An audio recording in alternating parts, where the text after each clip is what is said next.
In front of more than 200 employees and investors, CEO Grace Madison coldly placed $1 million on the table and declared that the man standing before her could never fix a $200 million jet. Hunter Reed, a single father dressed in a faded work uniform, studied the lifeless aircraft parked on the runway and calmly accepted the challenge. Mocking laughter rippled through the entire hangar. Investors smirked. Engineers shook their heads. 5 minutes later, the engines roared to life. Silence swallowed the entire airfield whole, and every person who had laughed suddenly forgot how to speak. If true stories of stunning reversals and quiet justice move you, stay until the very end to witness this miracle. Apex Horizon Aviation occupied the far edge of a private airfield outside Charlotte, a gleaming complex of glass offices and steel hangars built to serve clients who measured their wealth in private jets rather than houses. The company had built its reputation on precision, discretion, and an unbroken record of flawless maintenance, and that reputation had made Grace Madison one of the youngest chief executives in the industry. She had inherited the company from her father only 3 years earlier, and every decision since had been scrutinized by investors still deciding whether to trust her. At the center of the crisis sat a Gulfstream jet worth $200 million, parked motionless on the tarmac for nearly 3 weeks. It belonged to one of the company's most valuable clients, a logistic conglomerate that used the aircraft to shuttle executives across continents, and its failure had triggered a chain reaction that threatened contracts worth far more than the jet itself. More than 30 engineers had crawled through every panel, every wire, every sensor housing, and none could explain why the engines refused to ignite. Connor Blake, the company's technical director, had built his entire career on confidence, and he wore that confidence like armor even when the evidence around him suggested otherwise. He stood at the front of the hangar each morning delivering updates that grew increasingly defensive, insisting that the failure had to be electrical, that the wiring harness was degrading from age, and that nothing short of a full system replacement would resolve the problem. He proposed tearing out the entire electrical architecture and rebuilding it from scratch, a project that would cost more than $12 million and ground the aircraft for months. Grace listened to these updates with a tightening sense of dread, because every day the jet sat idle was another day her largest client questioned whether Apex Horizon could be trusted with aircraft of this caliber. Investors had begun calling her office directly, bypassing the usual lines of communication, demanding explanations she did not have. Among them was Aaron Foster, the company's largest shareholder, a man whose quiet patience had always unnerved her more than outright anger ever could. It was a former maintenance technician named Walter Doyle, who had once worked alongside Hunter Reed years earlier, who finally suggested a name nobody in the executive offices had ever heard. Walter mentioned him almost reluctantly, as though uncertain whether the suggestion would help or embarrass him, but he insisted that if anyone outside the company could solve this, it would be Hunter Reed. When Hunter arrived at the hangar that afternoon, the reaction was immediate and unkind. He walked in wearing a faded canvas work jacket with frayed cuffs, jeans stained from years of honest labor, and boots that had clearly seen more garages than boardrooms. His hands were calloused, his expression unreadable, and nothing about his appearance suggested the kind of expertise the situation demanded. A ripple of quiet laughter moved through the engineers standing near the wing, and Connor did not bother hiding his smirk as he glanced toward Grace. Grace studied the man for a long moment, searching for some sign that Walter's recommendation carried weight, but she saw only a tired father who had driven across town in an old pickup truck after picking up his son from school. She had built her entire career on trusting data over instinct, and nothing about Hunter offered her any data worth trusting. Still, with $12 million on one side of the ledger and nothing but failure on the other, she found herself unable to dismiss him outright. She crossed her arms and asked him bluntly what made him think he could succeed where 30 trained engineers had failed for 3 weeks. Hunter did not flinch at the question, nor did he offer the kind of confident speech she expected from men trying to prove themselves. He simply asked to see the aircraft himself before answering anything, his tone calm in a way that contrasted sharply with the tension surrounding him. Against the protests of her own technical director and against the better judgment of nearly everyone in the room, Grace finally relented. She told Hunter he had one chance to examine the jet, purely as a last resort before they committed to Connor's $12 million overhaul, and she made it clear that her patience for distractions had already run out. As Hunter walked toward the aircraft, the laughter in the hangar faded into a watchful, skeptical silence, the kind reserved for men nobody expected anything from. Hunter climbed the boarding stairs without ceremony, ducking into the cabin and moving toward the cockpit with the quiet efficiency of a man who had done this many times before. He spent only a few minutes inside before stepping back down and requesting access to several technical bays near the rear fuselage, panels that most of the maintenance crew rarely opened during routine inspections. Connor folded his arms and announced loudly enough for everyone to hear that those panels had already been checked twice, as if repetition alone could prove his earlier conclusions correct. The engineers nearby began exchanging glances, some amused, some irritated, all of them certain they were watching a performance rather than genuine diagnostic work. One technician muttered that the man probably just wanted attention, that anyone could open a panel and look thoughtful. Connor seized on the moment, telling Grace directly that this entire exercise was wasting time they did not have, time better spent finalizing contracts for his proposed system overhaul. Grace felt her patience thinning with every passing minute, the weight of unanswered calls from Aaron Foster pressing on her more than she wanted to admit. She walked toward Hunter, her voice sharp enough to cut through the noise of the hangar, and demanded to know whether he had found anything useful, or whether this had all been a waste of everyone's afternoon. The frustration in her tone was unmistakable, the kind that came from watching a problem swallow months of her career while she stood powerless to stop it. Something in Hunter's calm refusal to be rattled pushed her over the edge of careful executive restraint. Before she could stop herself, the words left her mouth in front of the entire hangar, in front of investors, in front of engineers who had failed for 3 weeks straight. She told him that if he could fix this aircraft today, she would personally pay him $1 million out of her own resources, and the moment the words landed, the hangar erupted into stunned murmurs and disbelieving laughter. Hunter turned to face her fully for the first time since arriving, his expression unreadable, and asked her plainly whether she intended to honor that promise if he succeeded. Grace, caught between embarrassment and stubborn pride, refused to back down in front of an audience that was already watching her closely for any sign of weakness. She repeated the offer clearly, deliberately, in front of every employee and every investor present, sealing the bet, with words she could not later pretend she had never spoken. Aaron Foster watched the entire exchange from near the hangar entrance, his expression giving away nothing, though something in his posture suggested he was paying far closer attention than anyone realized. He had spent decades evaluating people in high-stakes moments, and the calm certainty radiating from this stranger in a worn work jacket struck him as far more interesting than anything Connor had presented in 3 weeks of failed reports. He said nothing yet, choosing instead to observe, but his eyes never left Hunter as the man turned back toward the aircraft. Connor tried one final attempt to regain control of the situation, insisting to Grace privately that she had just made a catastrophic mistake in front of the very investors she was trying to reassure.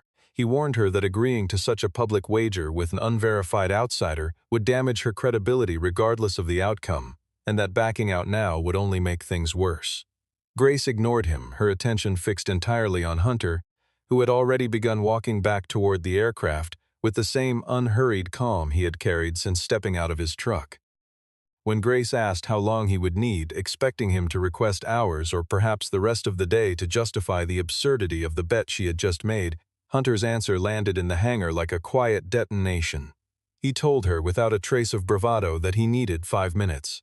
The silence that followed was different from the laughter, before it, heavier, sharper, the kind of silence that came when an entire room suddenly began wondering if it had misjudged someone standing right in front of them. Hunter walked back into the cabin without acknowledging the murmurs trailing behind him, his focus narrowing entirely onto the aircraft itself, as though the hangar full of skeptical onlookers had simply ceased to exist. He did not move toward the engines, the component everyone assumed must be at fault, and several engineers exchanged confused glances as he instead crouched near a small avionics bay tucked behind the rear bulkhead. Connor called out that he was wasting his 5 minutes looking in the wrong place entirely, his voice carrying the irritation of a man whose authority felt increasingly threatened. Inside the avionics bay, Hunter's hands moved with a precision that betrayed years of experience no faded jacket could disguise. He traced a bundle of wiring back to a small auxiliary sensor module, a component so minor that most technicians barely glanced at it during standard inspections, since its failure rarely caused anything beyond a minor warning light. But Hunter had spent years designing systems exactly like this one, and he understood something the other engineers had missed entirely. A faulty signal from this single module could cascade through the aircraft's safety protocols, tricking the entire system into believing a catastrophic fault existed elsewhere and locking the engines from ignition as a protective measure. He pulled the module free, turning it over in his palm, and found a hairline crack along its casing so small it would have been invisible to anyone not specifically searching for it. The part itself, he announced to no one in particular, cost less than $50 and could be replaced in under 90 seconds. Connor's expression shifted from irritation to something closer to disbelief, though he quickly masked it, insisting loudly that a part this insignificant could never explain 3 weeks of total engine failure. Hunter ignored him entirely, retrieving a replacement module from a small toolkit he had carried in from his truck, the same toolkit that had drawn quiet snickers when he first arrived. He reseated the new component with practiced hands, reconnected the wiring harness, and closed the access panel with a quiet click that seemed impossibly small for the magnitude of what everyone was about to witness. He stepped back, glanced toward the cockpit, and told Grace simply that she could try starting the engines now. The hangar fell into a silence so complete that the hum of distant ground equipment seemed deafening by comparison. Julian Brooks, the company's chief test pilot, climbed into the cockpit at Grace's signal, his hands hovering over the controls with the practiced caution of a man who had no idea what to expect after 3 weeks of total failure. He ran through the standard ignition sequence, and the entire hangar seemed to lean forward collectively, waiting for the same disappointing silence that had followed every attempt for the past 21 days. Engine number 1 roared to life on the first attempt, the sound tearing through the hangar like a thunderclap after a long drought. Before the gasps had even finished rippling through the crowd, engine number 2 ignited as well, both turbines spinning up with a smoothness that suggested nothing had ever been wrong with them at all. Warning lights that had haunted the cockpit displays for weeks blinked out one by one, replaced by clean green indicators across every system readout, and Julian sat frozen for a moment, staring at instruments that finally told him everything was working exactly as it should. Engineers who had spent 3 weeks insisting this failure required millions of dollars and months of reconstruction stood in stunned silence, some with hands pressed over their mouths, others simply staring at the aircraft as though it might betray them again at any second. Connor's face had drained of color entirely, his earlier confidence replaced by an expression that looked almost like fear, as though he understood that everything he had built his reputation on for the past 3 weeks had just been undone by a single overlooked component. Aaron Foster, still standing near the entrance, allowed the faintest trace of a smile to cross his face, the first genuine emotion he had shown since arriving. Grace stood motionless near the boarding stairs, watching the engines run with flawless precision, watching the warning lights stay dark, watching the impossible become undeniable in front of more than 200 witnesses who would never stop talking about what they had just seen. The smile she had worn earlier, the confident smirk of a woman certain she had just called an obvious bluff, had vanished completely from her face, replaced by something far more complicated. The dawning, uncomfortable realization that she now owed this man everything she had promised, and that the easy part of this entire ordeal had just ended. By the following morning, word of what had happened in the hangar had spread through every department at Apex Horizon, and curiosity about the stranger in the work jacket had hardened into something closer to obsession. Connor, still smarting from the public collapse of his $12 million proposal, demanded that someone investigate who exactly this man was, insisting that no real expert would have shown up looking the way Hunter did, driving the truck he drove, living wherever he apparently lived. He framed it as due diligence, though everyone in the room understood it was wounded pride searching for a way to reclaim some shred of authority. Aaron Foster, however, had already begun his own inquiry the previous evening, unwilling to leave something this significant to chance or rumor. He had connections that reached deep into the aerospace and defense sectors, built over decades of investing in companies that lived or died by the competence of their engineers, and he made a single phone call that afternoon to an old colleague still working in classified defense contracting. What came back within hours stunned even a man as composed as Aaron. Hunter Reed, it turned out, had once served as lead systems engineer for a major defense contractor, heading teams responsible for some of the most advanced military jet programs developed in the past 2 decades.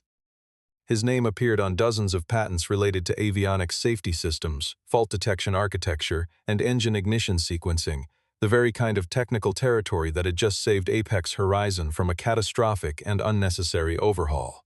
Engineers half his age now occupying senior positions across the industry had once studied research papers bearing his name during their university training, never imagining the man behind those papers had simply vanished from the field entirely.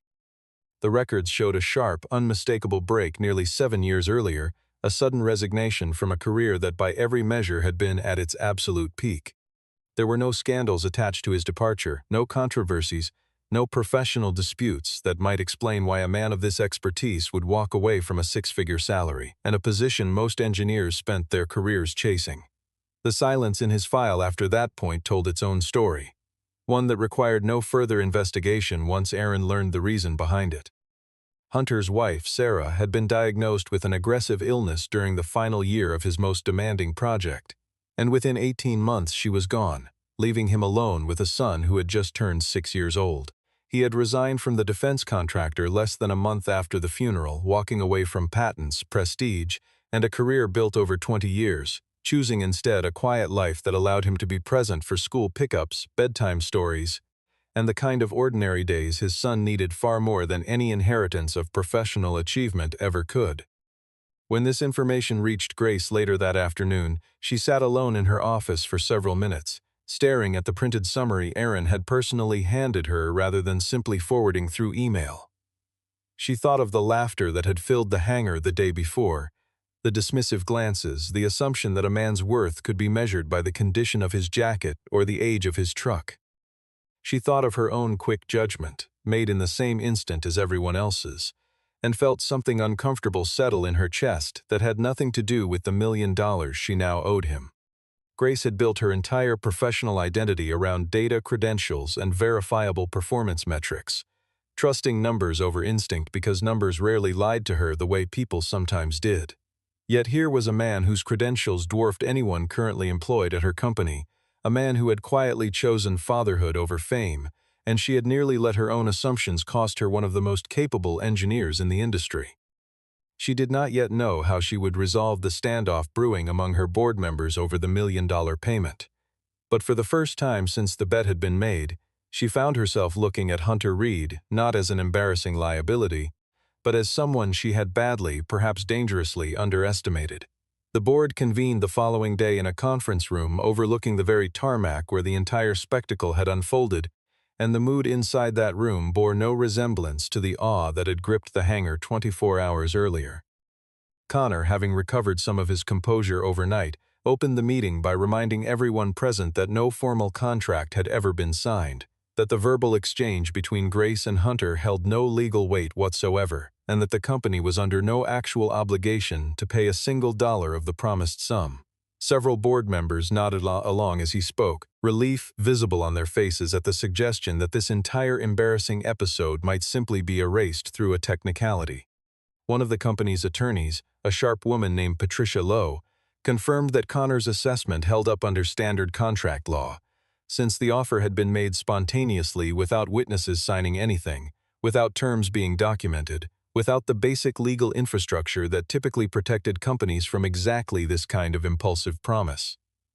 The relief in the room thickened, and for a moment it seemed the matter might be resolved with nothing more than a unanimous vote. Grace sat at the head of the table, listening to the arguments unfold around her, and felt the familiar pull of practicality tugging against something else entirely, something that felt uncomfortably close to conscience. She had made that promise in front of more than 200 witnesses, employees who had heard every word, investors who had watched her shake hands on television coverage that had already reached local news outlets. Backing out now would not erase what had happened. It would only confirm every assumption people made about executives who said whatever was convenient in the moment and abandoned it the instant convenience shifted direction. Aaron Foster, who had remained quiet through most of the meeting, finally spoke, his voice carrying the kind of weight that came from being the largest shareholder in the room.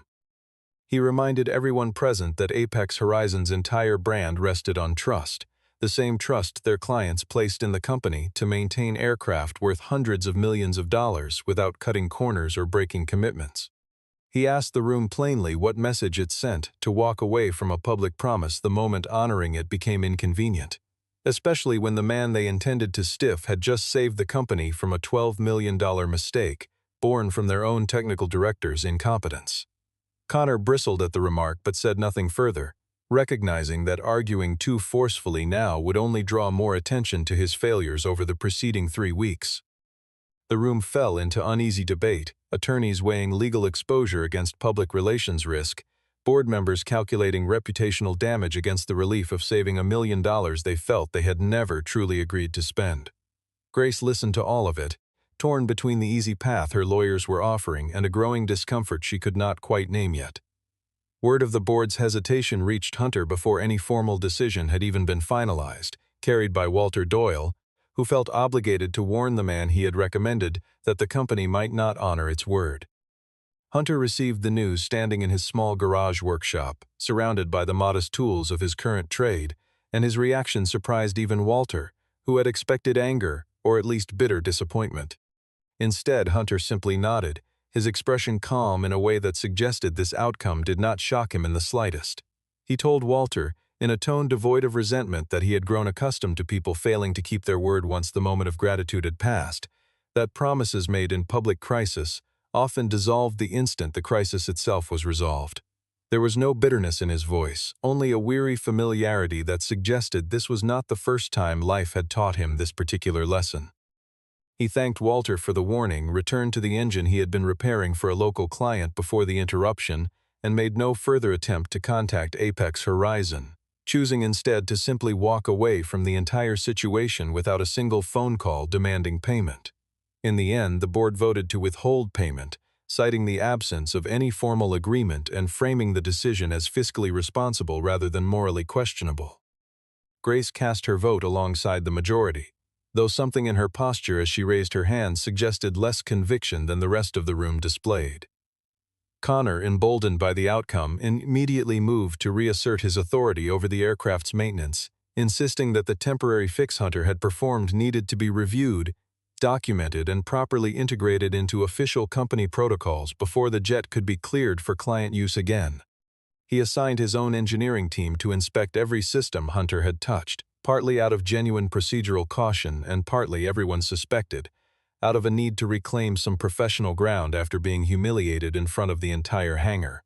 The team spent days reviewing documentation, running diagnostics, and quietly avoiding any acknowledgement that the $50 component Hunter had replaced represented the actual root cause of 3 weeks of total failure. Connor's official report instead emphasized vague language about residual electrical inconsistencies, conveniently sidestepping the specifics that would have validated everything Hunter had identified. 1 week after the aircraft returned to active service, disaster struck again, though this time the failure presented itself in a far more alarming way. During a routine pre-flight inspection ahead of a scheduled client departure, warning indicators flooded the cockpit display simultaneously, an avalanche of red alerts that no single engineer in the building could immediately interpret. Unlike the previous failure, which had simply grounded the aircraft, this new malfunction triggered cascading errors across multiple independent systems at once, suggesting something far more serious than a single faulty sensor. Connor rushed to the hangar the moment he received the call, his earlier confidence evaporating as he stared at diagnostic readouts that made no logical sense according to any standard he understood. He attempted the same troubleshooting approach his team always relied upon, isolating circuits, replacing components, running test sequences late into the night, but every attempted fix only revealed another layer of malfunction underneath it. Hours passed, then an entire day, and the warning lights refused to clear no matter what his team attempted. Panic began rippling outward from the hangar floor into the executive offices as word reached the logistics conglomerate that owned the aircraft, the same client whose patience had already worn thin during the first 3 weeks of grounding. Their representatives demanded immediate answers, threatening to pull their entire fleet maintenance contract from Apex Horizon entirely if this second failure could not be resolved quickly and transparently. That contract alone represented hundreds of millions of dollars in long-term revenue, and its cancellation would send shockwaves through the company's already fragile standing with investors. Within 48 hours, news of the second failure had reached financial circles beyond the airfield itself, and Apex Horizon's stock value, modest as it was for a privately held company preparing for future public offerings, took a visible hit in confidence among its smaller institutional backers. Board members who had voted to withhold Hunter's payment now found themselves fielding anxious calls from the very investors who had witnessed the original bet, investors beginning to ask uncomfortable questions about why the company had let go of the one person who had understood what was wrong with the aircraft. Grace stood in her office that evening watching the chaos unfold across multiple screens, diagnostic reports updating faster than anyone could meaningfully analyze them, and she felt something close to despair settling over her for the first time since taking over the company from her father. She thought of Hunter's calm explanation, his unhurried confidence, his complete absence of the panic now consuming her entire technical department, and she understood with sudden uncomfortable clarity that pride and procedural caution had cost her access to the only person capable of actually solving this. There was only one decision left that made any sense at all, however difficult it would be to make after everything that had already happened. Grace drove herself to the address Walter had provided, declining the offer of a company driver because something about this particular errand felt like it required her to arrive alone, without the trappings of her titles surrounding her. The neighborhood was modest, lined with older homes and small workshops, nothing like the corporate campuses she typically navigated, and she found herself oddly nervous as she pulled up outside a converted garage with its door propped open against the evening heat. Inside, Hunter was bent over a different engine entirely, some local client's aging sedan rather than anything resembling the sophisticated aircraft systems he had once designed for a living. Tools hung neatly along the walls, organized with the same quiet precision he had shown in the hangar, and a child's drawings were taped near a small desk in the corner, crayon airplanes soaring across construction paper skies. He looked up when her shadow crossed the doorway, wiping his hands on a rag, his expression registering mild surprise but nothing close to the satisfaction she had half expected to see. Grace stood in the doorway for a moment, struck by how completely different this space felt from anywhere she had encountered him before. There was no audience here, no investors watching, no engineers whispering behind raised hands. Just a man working through an ordinary evening surrounded by the simple evidence of a life rebuilt around something other than ambition. She had expected to find resentment, perhaps even satisfaction at watching her company crumble after refusing to pay him, but instead she found only the same calm steadiness that had unsettled her in the hangar days earlier. She explained the situation as plainly as she could, laying out the cascading system failures, the panicked client threatening to pull a contract worth hundreds of millions of dollars, the engineers who had spent 2 days failing to identify a cause. Hunter listened without interrupting, his expression unreadable, and when she finished, he set down the rag in his hands and asked her a single question that caught her completely off guard. He asked whether anyone had bothered checking the maintenance logs from the week following his original repair, specifically anything documented after his own departure from the hangar. Grace admitted she did not know, and Hunter explained, with no trace of bitterness in his voice, that he had warned someone in passing on his way out that day, mentioning to one of the junior technicians that the auxiliary sensor module he had replaced was part of a batch that should be checked for similar hairline defects across the rest of the aircraft's redundant systems.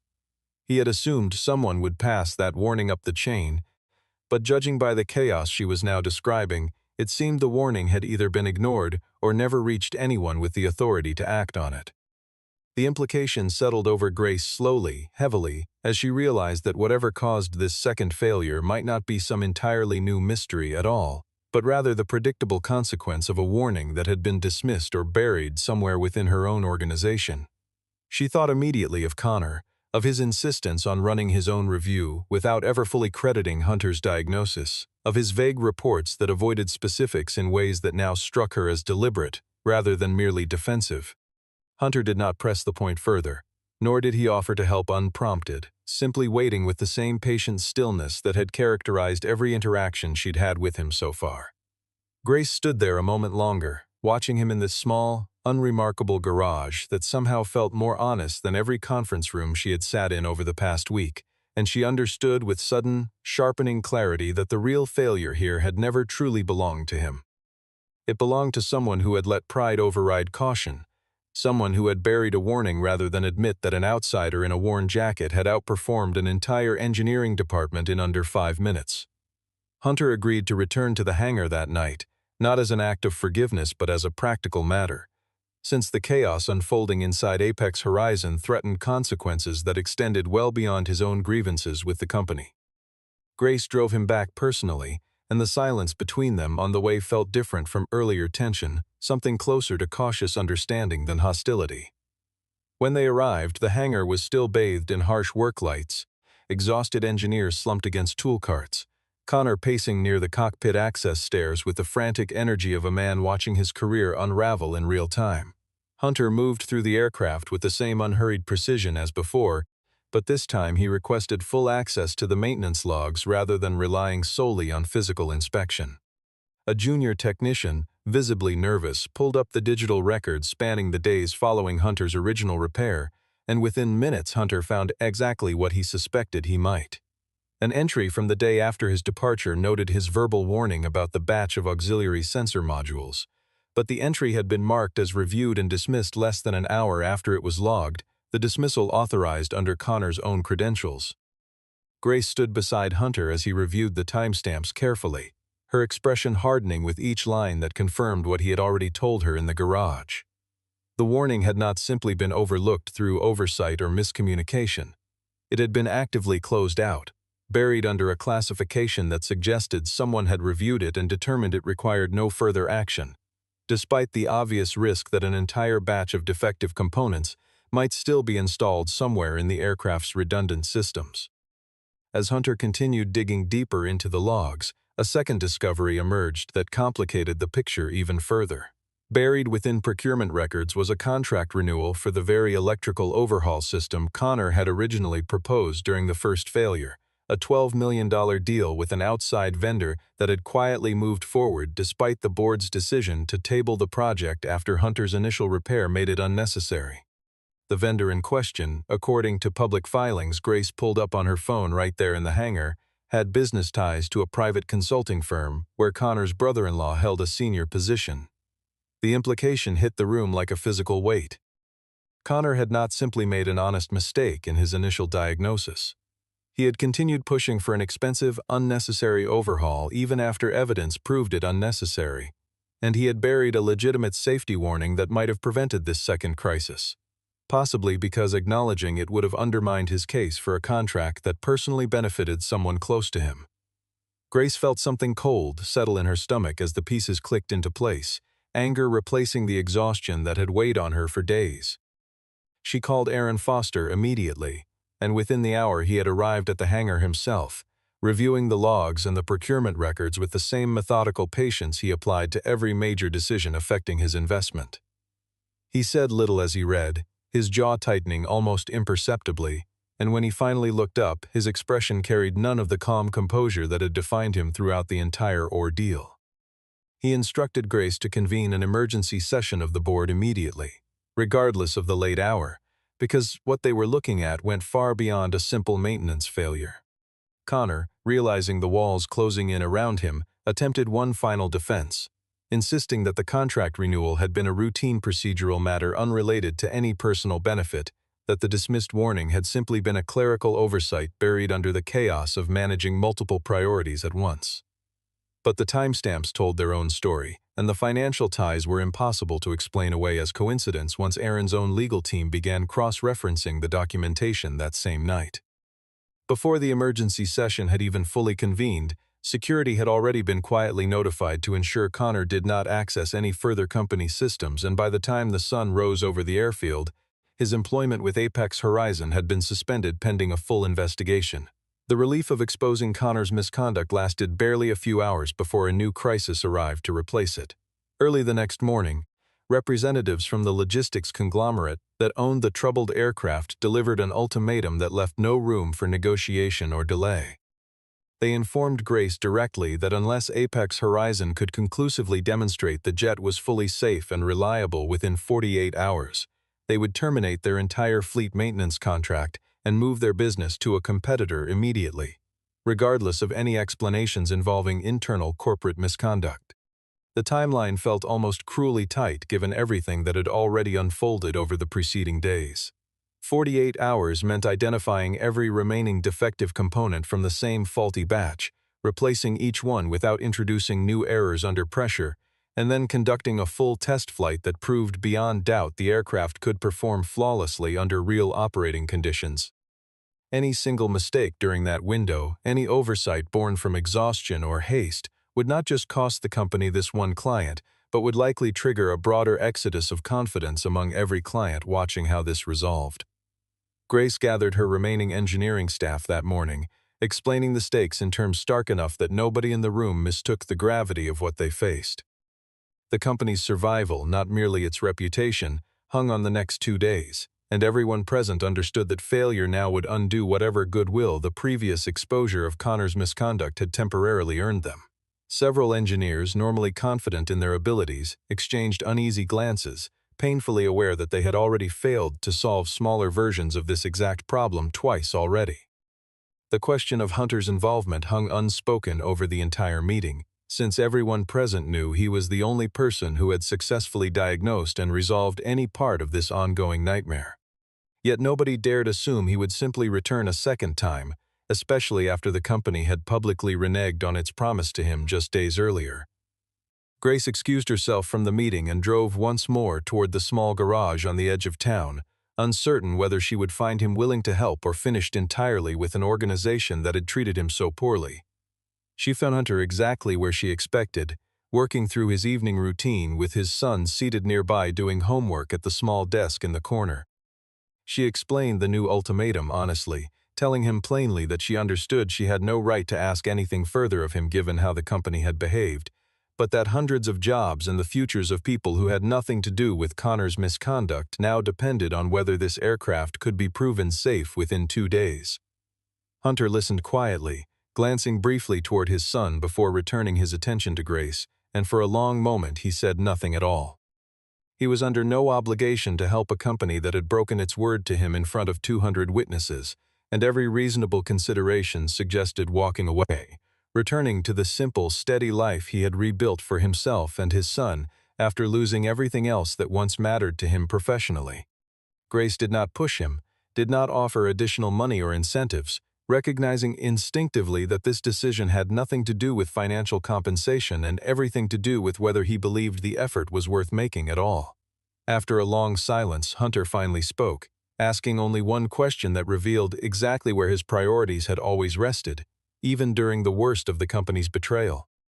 He asked whether the people whose jobs depended on this outcome, the engineers, the ground crew, the support staff who had nothing to do with the boardroom politics that had wronged him, deserved to lose their livelihoods over decisions made by executives they had never personally met. Grace answered honestly that they did not deserve that outcome, and Hunter rose from his workbench, told his son he would be home before midnight, and reached for his jacket. Hunter arrived back at the hangar just after 9 that evening and immediately took control of the entire diagnostic process, a role nobody questioned this time, not even the engineers who had once dismissed him as an unqualified outsider in a faded jacket. He organized the remaining team into focused groups, assigning specific systems to specific people based on skill rather than seniority, a structure that stood in sharp contrast to the chaotic, defensive scrambling that had characterized Connor's leadership throughout the entire ordeal. Within the first hour, the atmosphere in the hangar shifted from desperate panic into something resembling disciplined urgency. He began by pulling every component from the same defective batch identified in the procurement records, cross-referencing serial numbers against installation logs to locate every single instance where one of these faulty modules might still be hiding inside the aircraft's redundant systems. It was painstaking work, the kind that demanded total concentration after an exhausting week, but Hunter moved through it with the same steady focus he had shown since first stepping into the hangar days earlier. Engineers who once snickered at his appearance now followed his instructions without hesitation, occasionally asking clarifying questions but never second-guessing his judgment. By 2 in the morning, the team had located and replaced 4 additional defective modules scattered across redundant systems throughout the aircraft, each one a liability that could have triggered another cascading failure had it gone unnoticed. Hunter personally tested each replacement, running diagnostic sequences twice for verification before moving to the next system, refusing to rush, even as exhaustion visibly weighed on everyone around him.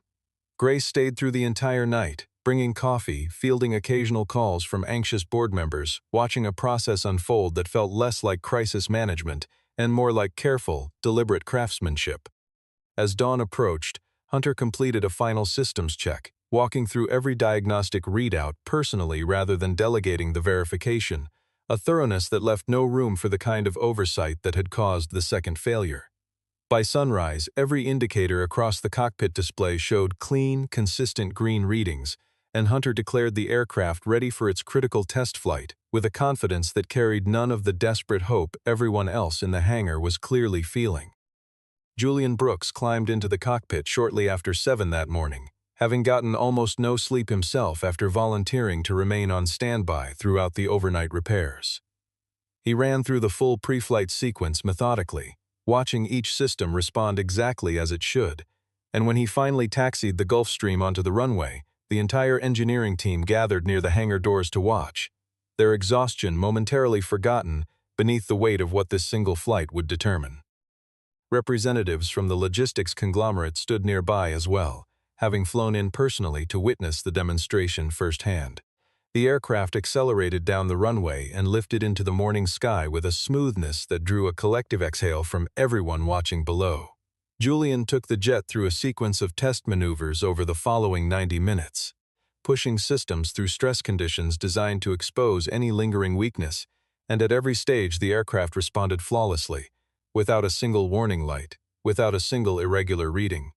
When the jet finally touched down and rolled to a stop near the hangar, Julian emerged from the cockpit with a wide grin, confirming aloud that the aircraft had performed better than it had on the day it first rolled off the factory floor.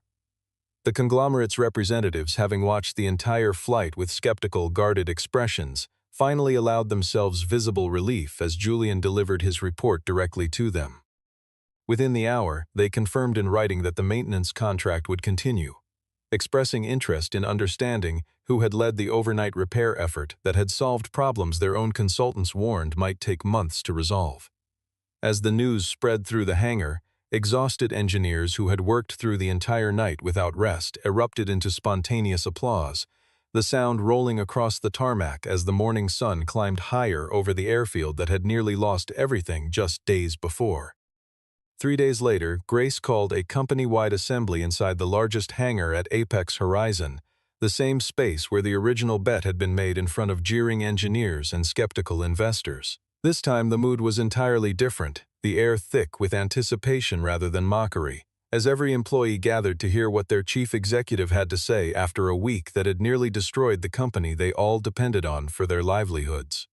Hunter stood near the front, his son seated beside him in a folding chair, the boy swinging his legs and looking around the massive hangar with wide, curious eyes.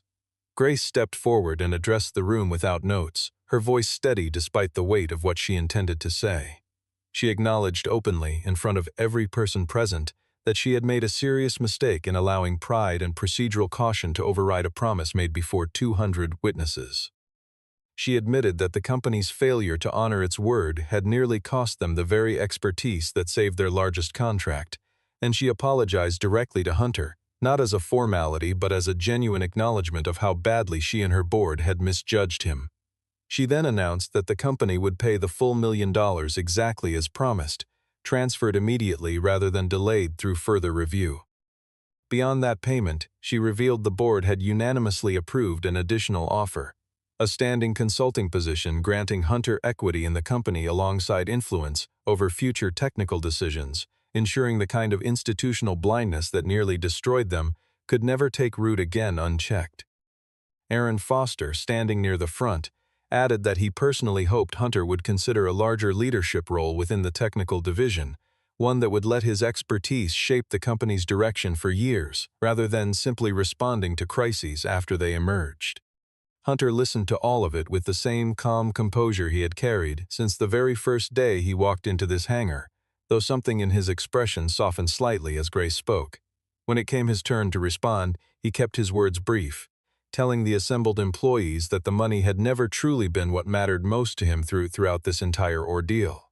What mattered, he said, was being seen accurately for the first time in years, judged by what he could actually do rather than by the clothes he wore or the truck he drove into an unfamiliar parking lot. The room fell quiet as he spoke. Many of the same people who had laughed at him days earlier now listening with visible shame written across their faces. Connor's name was never mentioned during the assembly, though everyone present understood the unspoken contrast between the man who had built a fragile empire on confident dismissiveness and the man who had quietly proven everything through patient, undeniable competence.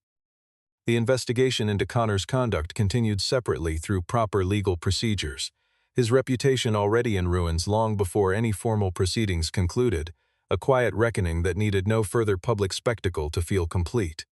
After the assembly dispersed, Grace approached Hunter privately near the same boarding stairs where their entire story had begun the week before. She asked, somewhat hesitantly for a woman normally defined by confident directness, whether he might consider joining her for dinner sometime soon, making clear this invitation had nothing to do with consulting contracts or board approvals. She told him plainly that she wanted to understand the man behind the legend that had unfolded across her hangar, not as an executive seeking expertise but as someone curious about who he truly was. Hunter studied her for a long moment, the same careful, evaluating gaze he had once turned toward a malfunctioning aircraft, and finally allowed himself a small, genuine smile, the first she had seen from him since this entire story began. He agreed, suggesting a quiet restaurant his son already loved, admitting with quiet honesty that he had not allowed himself to consider anything beyond work and fatherhood in longer than he cared to admit. As the Gulfstream taxied past them toward the runway for its first official client flight since the repairs, both turned to watch it climb into a sky painted gold and orange by the setting sun, and standing there together neither one rushed to speak, each quietly aware that something new had finally begun.